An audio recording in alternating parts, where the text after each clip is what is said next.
Good morning. I'm David Haynes. I'm the opinions editor at the Milwaukee Journal Sentinel. Welcome to this special edition of Fourth and State, a video service of the editorial board. Today we're speaking with Mary Burke, a Democrat and candidate for governor of Wisconsin. This is one in a series of candidate interviews that we are conducting, all of them streamed live this week at JSOnline. We met yesterday with Governor Scott Walker, and that interview is now available at our YouTube channel or at JSOnline. Each year during the election season, the editorial board sits down with candidates to discuss the issues. And that's exactly what we're going to do this morning with Mary Burke. Then we plan to publish a series of editorials based on these interviews and other research that we conduct. We will not be making endorsements in these races. We're also joined today by members of the Journal Sentinel's news staff. The editorial board operates independently from the news staff, but we do sit in on one another's meetings. So now let's meet Mary Burke. Ms. Burke is a former executive at Trek Bicycles and a former secretary of the State Department of Commerce under Governor Jim Doyle. She's also a current member of the Madison School Board. Mary Burke, welcome back to Fourth and State. Well, it's great to be here. Thanks for having me. Thanks for being here. We appreciate it. So, you've made much of your business connections and the fact that, unlike Governor Walker, who's a career politician, really never done anything else, you've had a business career. But I'm wondering if that isn't in some ways a liability in the sense that you're not an experienced politician, and the job you're applying for requires you to be a politician. You're going to be going up against two of the best if the Republicans retain control of the legislature in Robin Vos and Scott Fitzgerald. And as we've seen with President Obama, there's been some criticism, even from his own party, that he was naive and inexperienced. Are you? No, not at all. And getting into this race, I knew what it would take to win a campaign, and I knew what it would take to be a great governor. And that's what I'll be focused on. And part of doing that is building up a team around you that brings to the table different skills and experiences. And I will certainly look to have the best possible team around me as governor. But I think the experiences that I have in business, in government, running the Department of Commerce, as an entrepreneur, as someone who has led the Boys and Girls Club for a 9-year period of time, worked on education initiatives, actually co-founded an education initiative. These are all perfect experiences to be able to make the types of good decisions that are needed to move this state forward. Those are good experiences, but they're not the hardball politics that we've seen in Madison over the past few years. That's a different skill set, I would think, don't you think? Well, it may be different, but I think it pulls on a lot of the same things, and also it is about having people around you that are experienced in these areas. I'd rather take a fresh look at it and not come at it from a career politician standpoint, to actually come at it from a business person standpoint about how do we get things done. You know, I think that's what people are fed up with, whether it's Washington or whether it's Madison. We have turned over our government to career politicians who aren't actually in touch with the issues that people face in their lives every day, with the challenges that we face in our society, whether it's education or the economy. And unfortunately, politics has taken over common sense. And so I'm going to be returning to some common sense politics. Well, I think we'd all agree there's a lack of common sense sometimes coming out of our capital. But again, just to follow up one more time, how will you work with Republicans who are very good at playing the political game in Madison? Well, I plan to find common ground, figure out where we can move the state forward, and I will sit down with the Republican leadership on day one. I plan on doing that and have said that I would do that. But it's also about making sure that other organizations and supporters of those areas are involved as well. And I sat down, I think it was 6 months ago, with Kurt Bauer, head of WMC, Wisconsin Manufacturers and Commerce, probably Governor Walker's biggest supporter in the state of Wisconsin. We had a cup of coffee. An hour later, I walked away feeling like we can find common ground. And that's the approach that I take. And certainly it does take having the skills, but the know-how and the experience of playing politics, of using politics to get things done. And I'm ready to take that on. I have gotten into different areas my entire career, going from business to the public sector, social services with the Boys and Girls Club, then going to education. And these have all built on that base of experience. Mm-hmm. And I look forward to being able to lead the state forward, having that team of people that brings together the type of skills and experience to be successful as governor. Thank you. Bill Glauber. Ms. Burke, I have some questions about abortion. I asked Governor Walker some questions on this. You said yesterday in a conference call about the issue and about the laws, you said how we have things laid out, I respect them as laid out in Roe v. Wade. But as you know, over the years, the legislature has put up roadblocks, hurdles. I wanted to ask you about some of them. Do you think the 24-hour waiting period should be changed? Yes, I do. I see no reason for the 24-hour wait period. There's a lot of states that do not have it, and I think that this was just an attempt to put a roadblock in front of women being able to make those decisions, healthcare decisions, reproductive decisions on their own. Do you think the requirement that women undergo an ultrasound, do you think that should be changed? Yes, I think that should also be changed. Again, this is an invasive medical procedure against women's own wishes that we have politicians in Madison putting in place. And I think that, one, it's unnecessary, and two, I think it infringes on women's freedoms. Do you think minors should have to tell their parents in order to get an abortion? Parental notification? Well, I support the law as it stands because it has judicial bypass in the situations in which that consent may not be available, and I think that is necessary. What's your view on late-term abortions? Well, I think that this is really something that the Supreme Court has decided in terms of what the law of the land is, and I stand by that. And people have different opinions based on, their own religious beliefs and science, and I respect that, but I also respect where the Supreme Court has come down on that. So if a bill is presented to you to ban abortions after 20 weeks, what would you do? Yeah, I would veto it. Because I think these are, again, there's situations, one's high-risk pregnancy issues that come into play, and without having exemptions or being able to address those very specific issues that come up, that wouldn't be good. As you know, there's a statute on the books that remains on the books that bans abortion, and I believe Wisconsin Right to Life believes that would go into effect if Roe v. Wade were to be overturned. Would you like the legislature to repeal that statute, or would you just leave it as it is, leave it alone? It's not going to be a priority of mine. Mm-hmm. And on your own personal views on abortion, can you tell me how you came to them? If you've always been pro-choice, and why?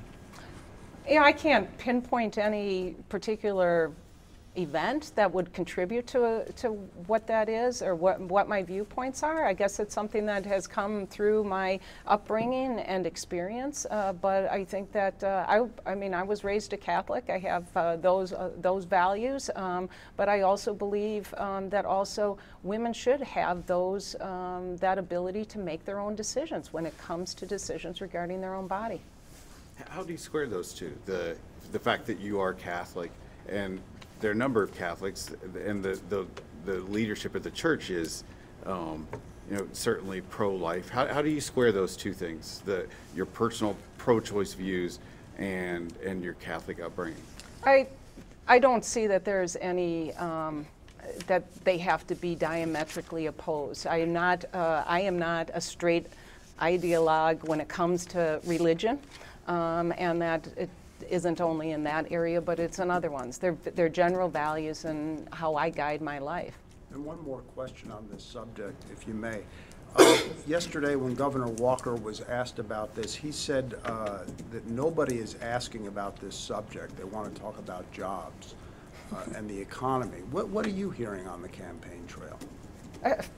I think people do care. And the fact that there are ads running on TV, I think, indicates that it is a subject that is important to people. And I think in many cases it goes beyond women as well, because I have had men who are parents and who have daughters and say, you know, they want to make sure that they have those rights to make their own decisions. So I think that people see that if this is battles that were waged, you know, 40 years ago to retain these rights, are ones that we shouldn't have to be fighting again.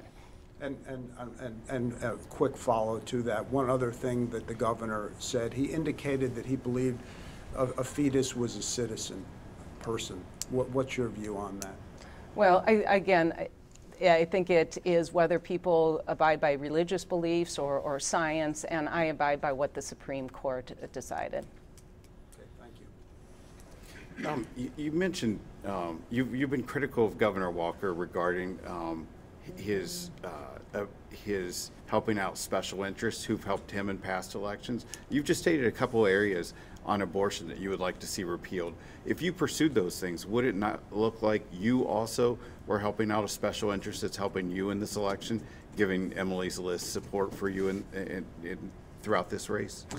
Well, the instance I think that you're referring to, where I have talked about Governor Walker and his having help from special interests. I mean, a $700,000 secret donation from a mining company, and then the rules are changed, certainly to me looks like it should be illegal. It has certainly smells like pay to play to me. And so there's a big difference between having support of groups that you see have similar values on or approaches to things and being supported by those groups. And then there is things where it crosses that line between having some shared approaches to things versus having things where you are actually getting support to do the bidding of those organizations. And that's something I will never do as governor.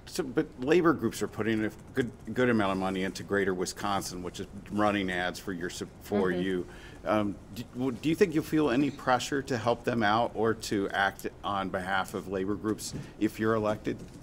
I've been straight about where I stand on this, and Governor Walker and I take very, very different approaches on this, and I believe that public sector employees should have the right to collectively bargain. And so I think that's why I get their support, but that's where it is. Marty Kaiser. You know, when there's a political race where one of the candidates has a long record in politics and the other doesn't, voters are often left saying that they just don't have enough knowledge of the candidate that hasn't spent time in political office. So help these voters out. Can you give us briefly 3 very specific things that you would initiate if you were elected governor right from the beginning? Sure. The first would be around education. And this is a big area, so it's as specific as possible. Specifics possible. And these are certainly ones that are in contrast to Governor Walker's approach. First and foremost, the statewide voucher expansion. So this is statewide outside of Milwaukee. This is where the voucher program is going statewide. I would work, to stop any expansion of that. It's draining resources from our public schools, and it does not improve student learning. And so I would stop the expansion of it, and if possible, I would turn it back. I think it's one of the biggest issues facing our state, and it threatens public education that serves 900,000 students in the state without any plan on how to pay for it, and no research that shows that it actually improves student learning. And I feel public education is the foundation of our economy. It's the thread or the fabric around so many of our communities, particularly when you get to the rural areas of the state. And what they have seen over the Walker administration are continued cuts to the funding. So going with a statewide expansion just continues to threaten the funding and the livelihood of those schools and being able to provide a great public education for students across the state. So the statewide expansion of vouchers is an issue. As long as I'm on vouchers, I will also add, as the same point, is accountability around the Milwaukee voucher program. The second area has to be around economic development and jobs. Our economy is lagging. And we are dead last in the Midwest under the Walker administration. If we continue on the same pace of job creation here in Milwaukee County, it's going to be 6 more years before we reach pre-recession employment numbers. Can a governor really do something? What specifically can the governor do? Well, immediately would be looking at how we help start up more companies, getting access to capital around that, looking at infrastructure projects that are important to having a thriving Milwaukee economy. Those are just 2 of the things, but certainly taking on the issues around the high unemployment in the central city, it would just be a sharp focus. These are not necessarily one-off things, because I'm not saying that there is one thing that is going to fix this situation or make it significantly better. It is going to be a number of areas, and so certainly we have education, we have jobs, and I would say third is the increase in the minimum wage. I think that's something that does have an immediate impact. It is important because the thought that we have people who are dependent on government assistance who are working full time is not good for our budgets, our state and federal budgets. It's not good for our economy. When people, if you raise that minimum wage, that will be money that gets put right back into our economy. And so those are 3 things that I would do, work on immediately. Can I jump in on a follow-up on voucher schools? Sure. You said you wouldn't, or you'd want to roll back the statewide expansion. Yeah. But I want to be clear about what you think about the Milwaukee program. Do you think that it's been more helpful or more harmful to public education? I'm accepting the landscape as it is. But has it worked? Has it helped improve education in Milwaukee? The research shows that that students in the voucher programs actually perform no better than the Milwaukee public school students. So it's hard to see evidence that says that it's getting the job done and that it has improved things. The thing is, you can't necessarily go back and say what if and have that same research. Well, you could roll it back. Those are battles. You know what? I want to focus my energy on actually moving forward and not fighting the old battles, because I think that when you look at the schools, vouchers and charters and MPS schools, you can find good models in each one of those 3. You can also find a lot that aren't working. It's going to be tough work. I mean, I know this from the work that I've done in education over the last 6 years in particular, is that it's not easy work, but we have to take it on. It's so important to our state. It's so important to the Milwaukee community and our economy here. And I look forward to taking these challenges on because what we're doing is just not acceptable right now. So we have to understand and come to an understanding that Milwaukee needs to have a strong Milwaukee public schools system. And what is that going to take? And then looking within vouchers and charters and saying, what models are there that we can build on, but what are the models that aren't working? And also, even some of the models that we hold up as successful models, if you really look at them, there's real questions about the effectiveness. And I was just on the homepage of St. Marcus Lutheran Schools, and has been touted as a great example. Well, the fact is, right on their homepage, it says that in reading scores, 80% of the students are not proficient. And it's close to that number for students who have even been there 3 to 5 years. That's not good enough. We have got to do better. We have got to understand what it takes to really take on these challenges within the schools, within the communities, and build on the models that are working. And I sat down with, the Schools That Can group. I've visited Milwaukee College Prep. This is just an issue that I look at jumping into, but not, David, not refighting the battles of the past. I'm ready to move forward. Okay. Ernie? I was just going to ask, even if the students don't or perform just as well as they do in the public schools, is there a virtue in giving parents a choice in terms of which schools they send their kids to? There can be, if they're good choices. And what I'm concerned about on the state, are we talking about Milwaukee or Sure. statewide? In Milwaukee, it is important that parents have a neighborhood school that they feel they can send their kids to, and that it's safe, and their kids are getting a great education. Then if you have that available, and parents are feeling like that is not the best choice for them, then I think that there's room for that, for other choices. And again, I respect what the lay of the land is right now, and that there are good voucher and charter schools. But Milwaukee will not thrive without having a strong Milwaukee public school system. While we're in education, Karen Herzog. Shifting to higher education and university system, when it was revealed that there were hundreds of millions of dollars in cash balances being held across campuses in the UW system, there was as you recall, there was a firestorm at the Capitol. Everybody was upset. Mm-hmm. The $250 million in cuts to the UW system's budget, a tuition freeze. Did the UW do anything wrong? I think people had reason to be upset.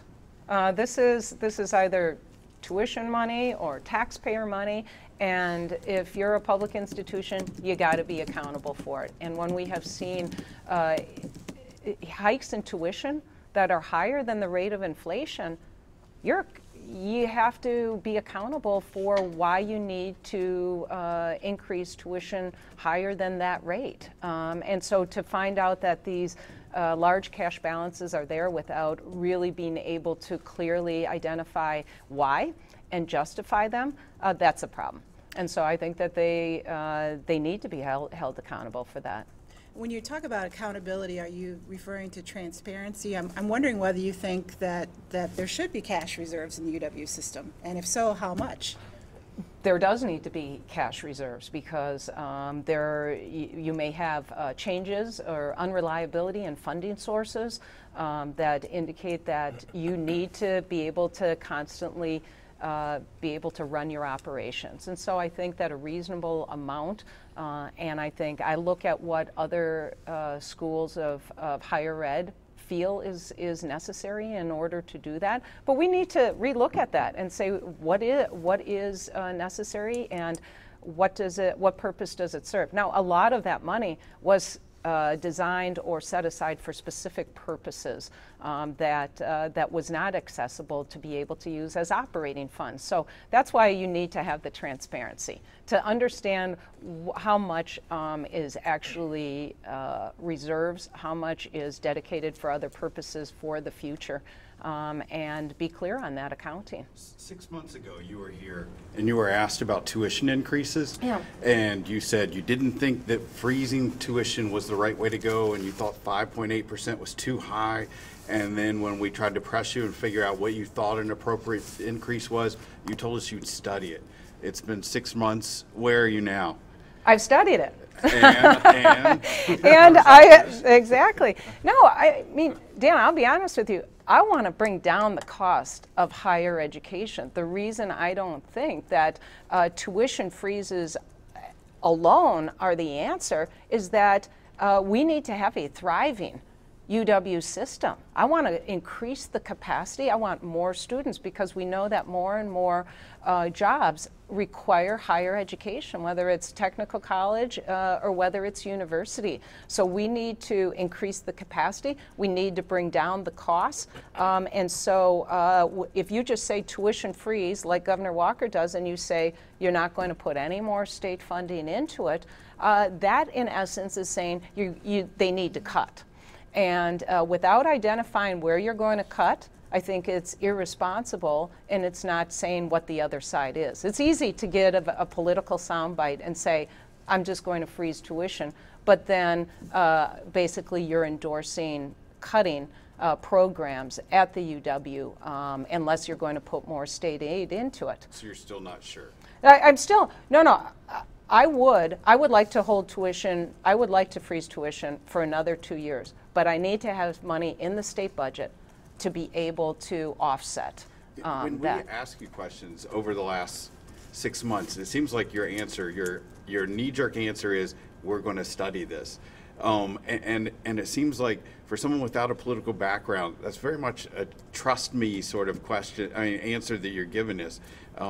I don't know. Dan, I'm not saying I'm going to study it. I'm going to say, we know it. I'm being realistic with you. In that what has been reported is that we have a $1.8 billion deficit that I will be facing as governor.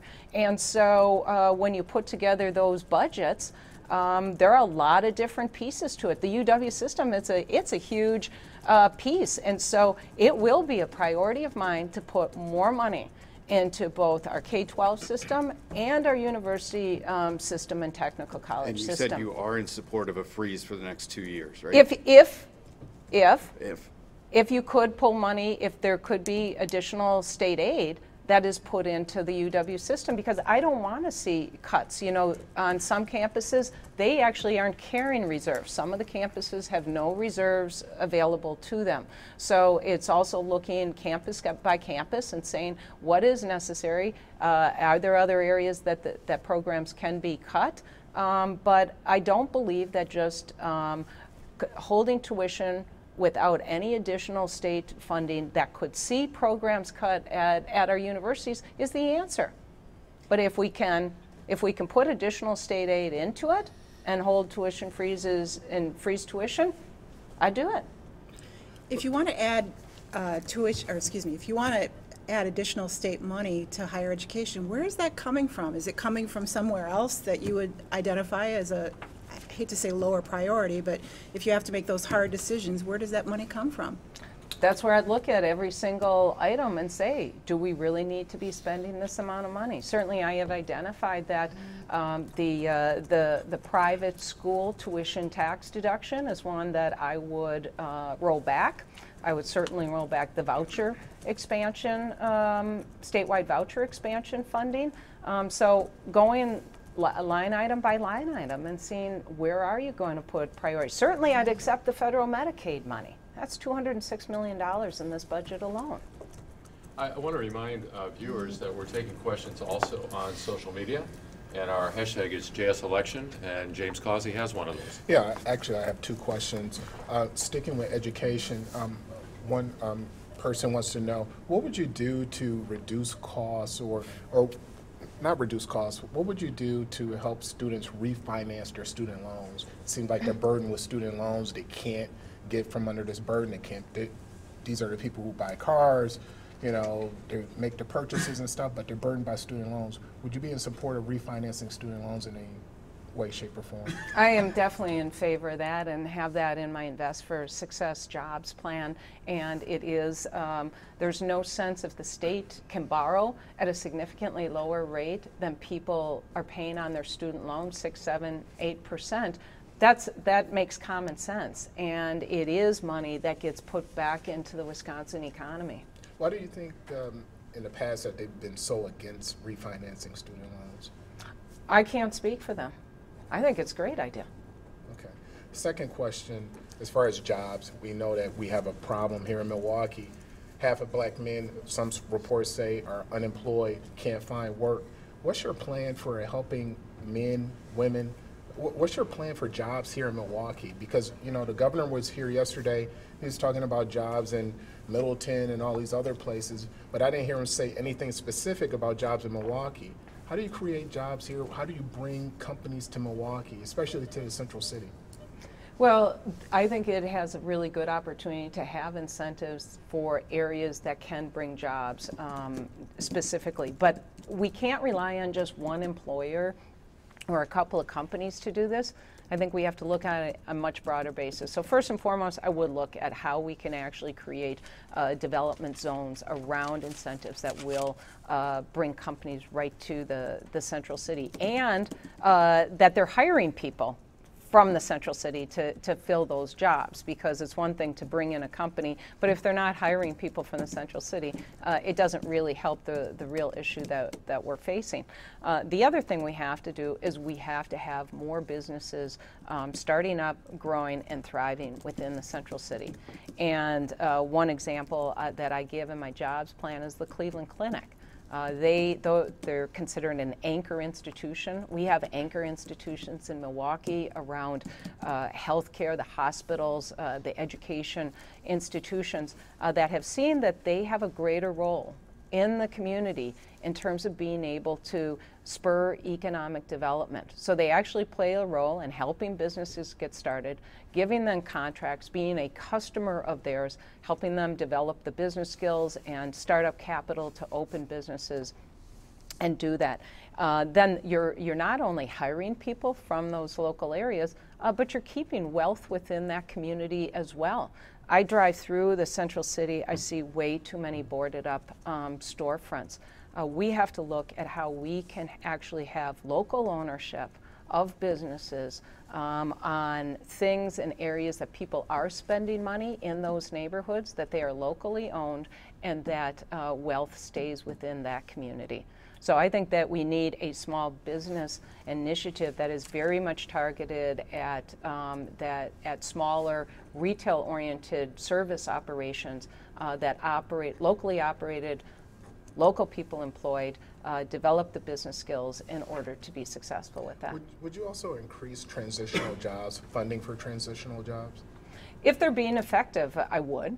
You have to look at that and say, is it really creating more employment and being effective with the funds that are going into that? And that's where the experience that I have had over the last really 10 years in working in nonprofit and educational areas, creating actual programs. The Avid Tops program that I co-founded around education now has nearly 1,000 students in it on their way to earning a college degree. When we started off with that program, our forecast we had on the cost on a per pupil basis is something we have now cut in half. And we have an assessment out of UW-Madison every year that looks actually at the impact of the program and whether it's doing what it's designed to be doing.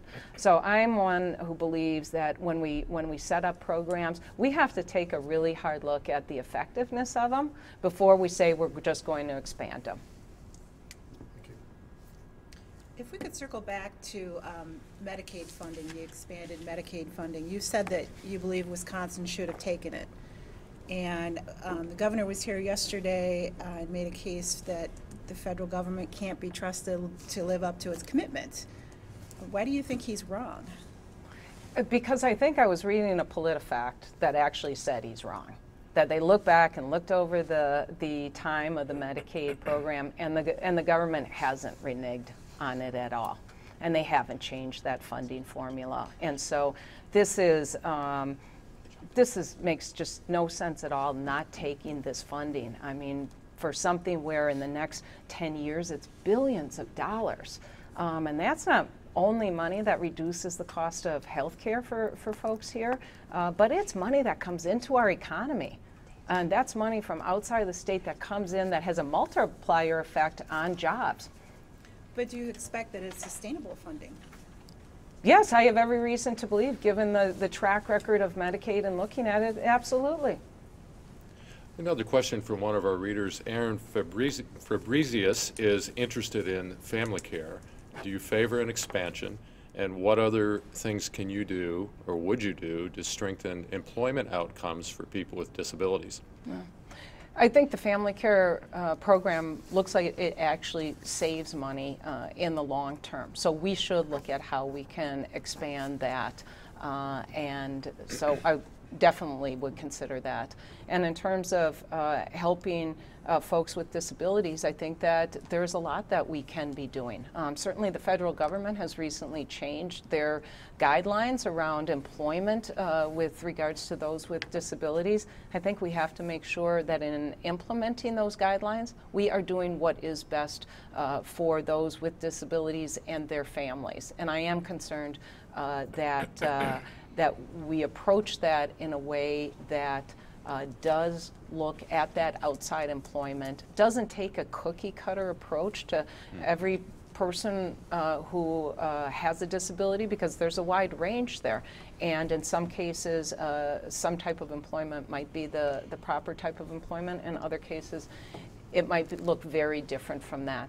But I think we have to use those guidelines to make sure we are focused on how the program is most effective in improving the lives of those with disabilities.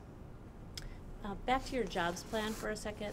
You've said that you spent hours poring over your jobs plan, but apparently didn't realize that large sections of it were lifted from other states' jobs plans. Why is it wrong to call that plagiarism? Well, first of all, I would like to clarify. I don't think you can say that there's large sections. The plan itself is 40-some pages long. Certainly, the passages that were indicated are, first of all, either ones written by the consultant who, one of the people that I used to submit ideas and use ideas, and those were, he shouldn't have used the same words that he wrote and used in other jobs plans. And any of the other citations are ones that actually are cited or referred to in the plans. But it's your plan. It's definitely my plan, Dan, and I'll tell you, there's no other plan you can find that has that type of combination of strategies that I think will work here in Wisconsin. And I spent a lot of time either sitting down with folks, reading other plans, because I do want to bring in the best ideas. That's how we're going to move forward. And for us to sit here in Wisconsin and think we're doing good enough, we're not. There's an incredible amount of potential here that we have, and we have to be bringing in ideas. And the ones that are in there are very much the ones that I believe are appropriate for Wisconsin. Your campaign seemed to lose momentum during that whole time. It took you 8 days for that. I mean, that continued day after day. And early on, you and I talked, and you were saying this seemed like a very minor thing to you, insignificant, but the stories kept on coming. Do you think you mishandled that situation? I was on it from day one. I mean, I remember because I was on the phone and doing interviews the first day that it came out. You know, that's politics. And this was no doubt politically motivated to take the attention off of some really bad jobs numbers that were released at the exact same time. So, of course, I mean, I always look and say, of course, I mean, with what the results were and how it impacted things, of course I wish it was better handled. I can't come up with any specific ways. I think we handled it really well. Couldn't you have taken it a little more seriously? Oh, no, we took it seriously. I talked to you. You didn't take it. I mean, you were saying this was a minor matter very early on, and everybody was arguing about is it plagiarism and not plagiarism, instead of dealing with the issue itself, which was that there were sections of your report and other studies that were borrowed from other places. And even though you attributed it to the consultant, it's your name on the thing, and so the buck stops with you. I mean, couldn't you have taken it more seriously from the get-go? I took it seriously. We answered all the questions that were there. I made myself as accessible as possible. This wasn't something that I wasn't taken seriously in terms of responding to. And so I guess I almost feel like asking you, what do you think I should have done? I don't know. Because well, clearly things slowed down. I mean, your campaign was going, you were neck and neck. Just about every poll is showing that you're trailing now. It did take the life out of your campaign. I mean, didn't it slow the momentum of your campaign? yeah, probably, sure. It had an impact. But you know, there's 3 weeks to go on this, and this is how politics goes. This is how campaigns go, and so. So how in the next 3 weeks do you get that 5% back? You know what? The fact is among registered voters, you know, there was very, very little change in that. So that's just an indication. It shows how important turnout is, and we've said from the start, turnout's really important, and we've been working hard at that. You've talked earlier about the tough budget you'll face if you're elected. You've also talked about you'd like to reduce taxes for middle income families and work families. How do you do that, given the fiscal challenges the state faces? You have to grow the budget, and that's why I've said that reducing taxes for working and middle-class families is something that I would do as the economy improved. because it is going to be a tough budget, and I look at things on a long-term basis. But it's a contrast that I want to draw, because a lot of the tax breaks that Governor Walker has given go to those at the top, and that's just not going to be the approach that I take. So as the economy grows and we are in a position to be able to reduce taxes without making these enormous cuts to education, mine would be oriented towards middle and working class families. Is there a possibility you'd have to raise taxes if the economy doesn't grow as fast? I wouldn't look to raise taxes. I wonder if... You say that, but, no. pardon me, but I mean, No, you go say ahead. that there's like a 1 point, the deficit number that came out, there's that number. You want to add money to education. I mean, seriously, how in the world are you going to do this if you can't raise taxes? What are you actually going to cut? I mean, you've given us some things, but those are minor things. They're not huge numbers. Where are you going to get the huge numbers? You're going to whack the transportation budget? I will look at every single area. You're going to study it.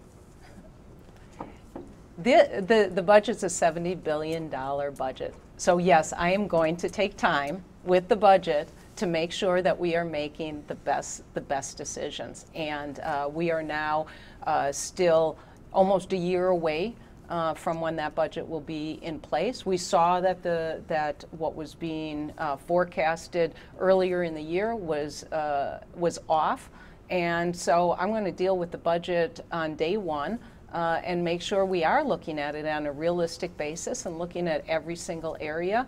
And some of this is long term. I am going to be dealing with the realities of the financial situation that the state is in, and frankly, some really poor decision making on Governor Walker's behalf. And so that's something that that is going to be tough. But I'm ready to take on those tough decisions. So you said you don't want to raise taxes on high-income earners, but your old boss, Jim Doyle, did just that to balance the budget after you left state office. Do you agree with that decision? No. I don't like to see taxes raised. I look and I say, where are we in terms of being competitive with other states? And that I just think that we have to look at the entirety of where we operate, that we are in somewhat competition with other states, and it's also a fairness issue.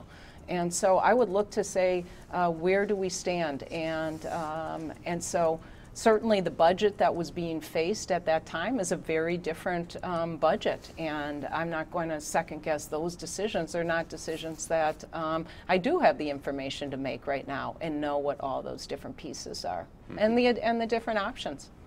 Would you seek to leave in place any of the tax credits that Walker put in, the manufacturing tax credit? I would look at those and see. I want to know whether these are having an impact on jobs. And that's what's important is there were a lot of different exemptions that Governor Walker put into place. What I look at is how can we actually reform our tax code instead of having all of these sort of special interests, instead of saying, hey, how do we overall reduce the taxes here in Wisconsin that are high? To follow up on Dave's question, have you consulted with Governor Doyle at all on your run and get any advice from him on how you're doing your campaign? I talk to Governor Doyle infrequently, but why not? I mean, you work for him. He obviously won the state twice. Why not talk to him more regularly? I have a lot of good people on my team, and I get a lot of good advice. And infrequently means what? Once a month? Once a week? No, not even that. I mean, not even once a month. It's been a few times since I've gotten into the race. Governor Walker continues to try to use your time with the Doyle administration against you. And I'm wondering what you think were Governor Doyle's strengths and his weaknesses, and what did you learn from him? I have, I look at my time at Commerce, and the unemployment rate was 4.8%. We had 50,000 more jobs than we have currently. We did some really good work in terms of some of the new programs around entrepreneurism, getting capital to early stage companies. These the tax credit programs are ones that have been expanded over that time and proven quite effective in terms of bringing early stage capital into Wisconsin. We reopened the paper mill in Park Falls. You know, that was 300 jobs in an area that would have been devastated by the loss of that mill. You know, attracting new companies to the state. So there's some really good work that we did at that time. And so that's really the perspective that I have had on the time there. I was there a little over 2.5 years, and so that is what I was focused on. In terms of other things that went on, I mean, certainly there's things that I disagree with. You know, we look now at the rating of the transportation fund, and at this point now you have, you know, a shortfall in that. You saw large increases in tuition, which were, you know, 5% increases in tuition. That's not how we bring down the cost of higher education. So, I mean, there's certainly things that we didn't see eye to eye on. Did you learn political lessons, though, from him and the way that he conducted business as governor? I would say I learned overall just from being in that position, and so that's more of what I think about. I took away from it is just, you know, how government works, how you effectively get things done, how the partnerships, the constituencies you need to build, and how that works. Are you in favor of that constitutional amendment on not rating the transportation fund? I'm fine with it. I think that when we collect revenue, particularly from the gas tax for a certain purpose, I think it's reasonable to say that it stays there. Speaking of your time at the Commerce Department, the governor correctly points out that Wisconsin ranked 42nd during that period. Can you explain why the state lagged the rest of the country so much at that time? Well, it's one of the best times for Wisconsin in terms of jobs. When you look at the number of jobs that we had, that period of time was, I think, close to an all-time peak when you look at that 2007 to early 2008 period of time. But what I look at is the longer period of time and where Wisconsin is at. And one of the first charts that I have in my Invest for Success Jobs plan is one from the Wisconsin Taxpayer Alliance that looks at Wisconsin from 2000 to 2012 and looks and says, you know, we have to acknowledge the long-term trends that we have seen here. And just this morning I was looking at another chart that showed the history with Wisconsin versus Minnesota in terms of the wages that are earned and how far back. This went back really far, and trying to figure out, you know, these are really, they're really bad trends. And frankly, we have to do a whole lot more in terms of taking them on. And that, I think, is the reason I got into this race, is because I don't see the things being done now that are going to change those trends. And that's what we have to do. We have to disrupt what is going on because the job situation is not getting better. So the Taxpayer Alliance study that I mentioned from 2000 to 2012, the U.S. economy added 1.4% in jobs. Wisconsin's economy lost 1.4% of jobs. But when you look at it on a regional basis, you see that South Central Wisconsin and Western Wisconsin, which has the Twin Cities impact, grew at 5% plus, right? 2 or 3 times the national average. But you also saw on the other end, you saw Northern Wisconsin and Southeastern Wisconsin actually lose 5 to 6% of jobs. And that isn't getting a lot better. So those are some really big swings, I mean, that you have in the state depending on where we are regionally. So I look at this over a long term, and the reason I'm running for governor is because I believe we have all the potential here to be a leader in the Midwest, that people are able to look at Wisconsin from across the country and saying they're doing innovative things. They're a leader. They have taken on the tough issues, whether it's economic, whether it's healthcare, whether it's education, and that we're getting things done. And the work will be tough. I guarantee you, there are no easy answers, but what I know is that Wisconsin, if any state can do it, Wisconsin can do it. And we do have to face the realities that we have right here. The fact that Milwaukee County over the past 3.5 years is on a trajectory that it'll be 6 more years before we get to pre-recession employment, whereas the country as a whole has gotten that back. 6 years. We got to do things differently. And what worries me is I'm not seeing it. I'm just not seeing it. And that's the type of governor I'm going to be. I'm going to take these on.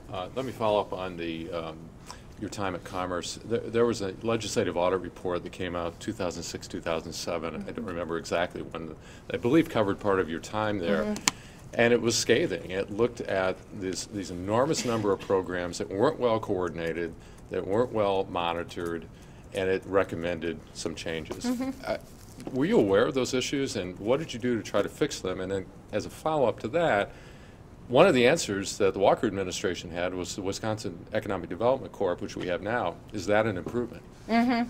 Well, I used the audit report to say, yeah, we have to address these issues. And the fact is that it covered a small amount of time that I had been at Commerce. And so it was a tool to say, yeah, we have to look at our processes and our systems. We also have to work with the legislature, because one of the main findings of that report was how many different programs there are over how many different organizations. Created by legislature. Created by legislature. Right. But that's also why that I see as governor that I'm going to elevate the whole role of economic development that is right in the governor's office. Because when you just assign it to an agency like WEDC, or whether it was Commerce at that point, the fact is, to have significant change in the long term, you have to take this clusters approach that I have identified in my jobs plan. You have to engage education.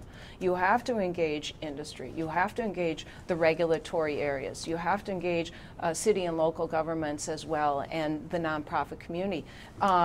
So you need to have this be a much higher level than an agency that is over here. And WDC, is that and working? So, no. Absolutely not. If you look at so would you get rid of it? No, I'd make it work. And I'm not going to take the energy or the focus off of creating jobs by looking at changing the form. What I look at is whether it's being effective or not. You've seen changeovers in, I think, 8 different leadership hires there. That's always a sign in any organization. If you have that many changes in such a short period of time, something's not working. We've seen them lose track of taxpayer dollars. We've seen recently not even using the funds expended, $30 million that wasn't even used. You see grants being given with no expectation of job creation, not even an expectation of job retention. $6 million and a company can lay off half their workforce? That's not right. So we do, yes, I am definitely going to make so it's more changes. Function, not form in your absolutely. Yeah. But then I am also going to have economic development actually have a higher level that has a more encompassing approach to the entire, not only state government, but state organization as well. If you bring economic development right into the governor's office, don't you have a chance to have pay to play or other bad things happen, that things could be more political if that's the case? Not in my administration, absolutely not. How do you avoid that? It's the tone and the expectations that you set, and I'm going to set the expectations from day one that we are going to be an incredibly high ethics administration. I'm not going to put up with any of the nonsense in terms of that type of thing in my administration. It's just it's the way I have run my life. And it's the way I've run organizations that I have been in charge of, and it's the way I'm going to run the state. James. Governor Walker talked about Act 10 yesterday with us, and he talked about how he didn't communicate it well. He said he was right to enact it, but he didn't communicate it well. But he said he didn't want to go down that road again and include fire and police the next time around. Would you include fire and police under Act 10? No, I wouldn't. Why? Well, I'm on record as saying I actually believe that public sector employees should have the right to collectively bargain. And so while I think contributions to health care and pension are fair, because if you look at the private sector, that's what people do. And if you have one standard or way of doing things in the public sector and different in the private sector, it's not going to work. But I also believe that people should be paid competitively, and that's we need to be able to attract and keep good people in our public sector. But since I don't agree with Act 10, I wouldn't extend it. Would you seek to repeal it? I would only work to restore collective bargaining rights. And that's what I want to do. Can I ask you about insourcing? Obviously, Trek manufactures overseas. You want to incentivize companies to bring their jobs back. Have you talked to your brother? Is he going to bring jobs back? If so, how many and where from? I haven't talked to my brother about that. Would you try to get them? Do you think they would? I mean, you also have an ownership stake in that company. I think every company and industry, it's really an industry thing, is different as to whether they can compete with regards to having manufacturing jobs here. And the fact is, Trek does manufacture more bicycles in Wisconsin than any other company manufactures in the entire U.S. And so they have done whatever they can to be able to do that and do it and be competitive. But it varies by industry. I mean, the issues with the bicycle industry is your entire supplier base is overseas. And so, is there an industry you might focus on where you think you can bring the jobs back? Do you have one in mind? I don't have one in mind, but that is the approach that I would take. And it very much fits into the cluster approach of economic development that I've outlined, because that's how you can work, because in many cases it is about supply chain. And it makes a lot of sense, actually. If you can reduce your lead times and the time that you can deliver to your customers, it's a really strong selling point. It's a selling point for companies because they don't have to keep their inventories so high. It's a selling point for customer service because a customer can change their order, or you can deliver on a very short time base. That's a competitive advantage, particularly if all your competitors have long lead times there. So there's a lot of competitive advantages to being able to produce in the U.S. for your customers in the U.S., but it does depend on your supply chain and on the industry. When you were at Trek, were you involved in any of the discussions about outsourcing? No. Not at all? Not no. once? My job was forecasting and planning, and it was about what we were going to sell and then being able to manage the inventories. Different topic. You've had Michelle Obama in a couple times. You've had Elizabeth Warren in. Have you invited the president to come, and should we expect to see him in the next 3 weeks? The president is going to be coming, and I'm happy to have the support. But the real issue is this is going to come down in this election to the people of Wisconsin and whether they think I am a better candidate to run this state and lead Wisconsin forward than Governor Walker. To follow up on the jobs question again, you've hit Governor Walker pretty hard on his promise that the private sector would create 250,000 jobs during his first term. So how many jobs would have been created had you been governor?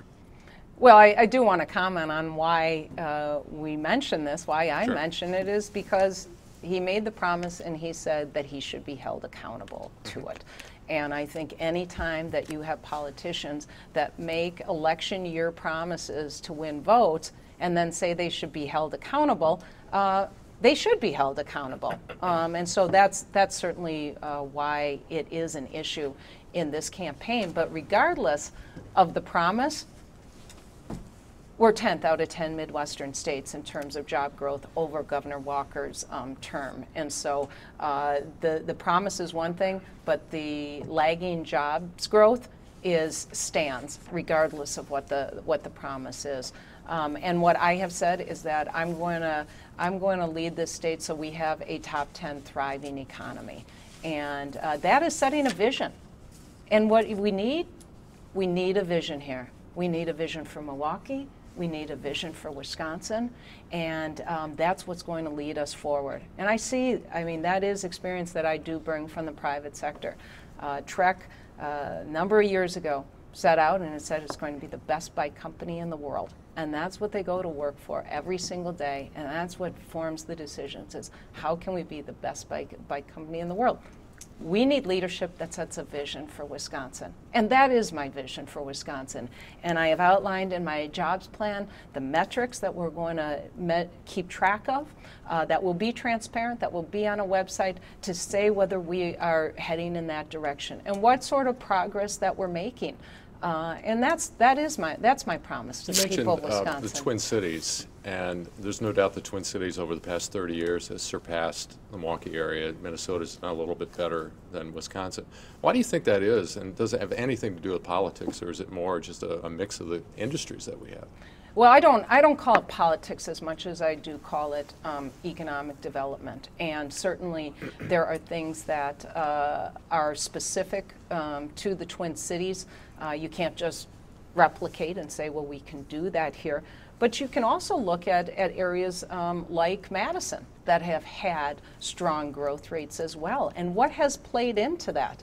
The importance of research and the university as an economic generator in that, than being able, and slow, unfortunately it's slower in Madison than it should be, but of spinning out that research and actually creating companies around that. So what we need to do in Milwaukee is we have to understand that we have a strong base in certain areas, strong foundation, but be realistic about what the growth opportunities are in those areas. And any business that looks to have long-term growth sort of understands, if it's in different market segments, which ones are sort of the stable ones, the foundations maybe of their business, but also understanding it's not just going to be it's not going to be one that generates growth in the long term. So it probably motivates an organization to diversify and to look at other areas, look at higher growth areas or industries in order to be able to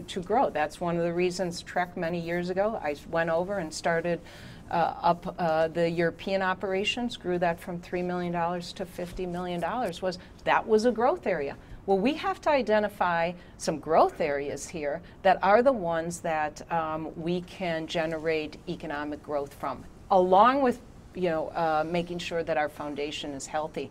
So we can help spur that through economic development by making capital available, by making sure that we are bringing the type of resources to bear that do that, whether it's an issue of, I think one of the most vital issues for Milwaukee and therefore the state, because I believe that for Wisconsin to be a thriving economy, we need to have a thriving Milwaukee economy, is we have to have the type of community that attracts and keeps young people. All that sounds great, and but I'm wondering what the expectation ought to be for voters, because everything you're talking about are things that ought to happen, but these are long-term issues. I mean, this could be a generation before some of that growth occurs as you lay the groundwork. So what's the expectation? What should voters expect in terms of results from jobs from a Mary Burke administration?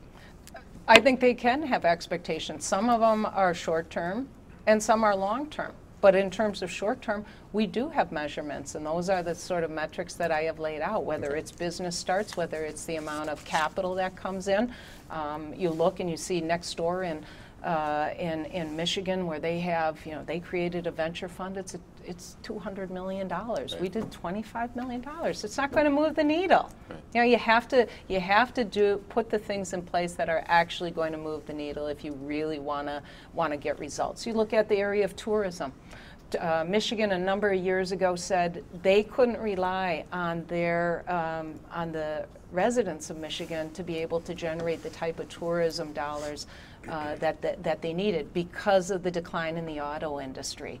And so they decided to become aggressive about being able to attract tourism from other parts of the United States and then even in the world. And it shows. We're being greatly outspent by Michigan and Illinois in terms of our tourism budget.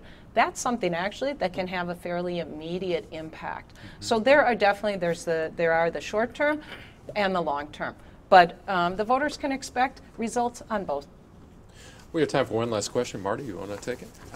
Talk to us a little bit about we talked earlier about the changing in the polls and the widening of the race. Tell us about why you think that's happening. I just think it's going to come down to turnout. So I don't pay a whole lot of attention to the interim polls. What I really look at is what's going to be the result on November 4th. And I think it's going to be driven by turnout. And so that's what I'm focused on. You've had 5 more days to think about it. Can you name a couple admirable traits that your opponent has? He is a great politician. That's one. Can you take Are you saying, you know what? I don't know him that well. Good family man. Okay, that's 2. All right, 5, Dan. You know what? I'm just going to say this to you, Dan, is that, you know what, I think the voters appreciate honesty and sincerity. I know I do. That's the type of person that I am. And so, you know, I just look at this campaign. I look at what has gone on in terms of attacking my integrity, dragging Trek through the mud. I mean, I knew all this would go on, but it doesn't mean I'm going to stand up there and say the politically correct thing when I don't believe it sincerely. Well, Mary Burke, we really appreciate your time today. Thanks for being with us. And I want to remind our viewers that we're going to be talking to Brad Schimmel tomorrow. He's the Republican candidate for Attorney General, and he'll be in at 11 a.m., so come back to JSOnline at that time. You can see this entire video and all our other videos at our YouTube channel, and you'll see excerpts and the entire video also at JSOnline. Thanks for being here with us today.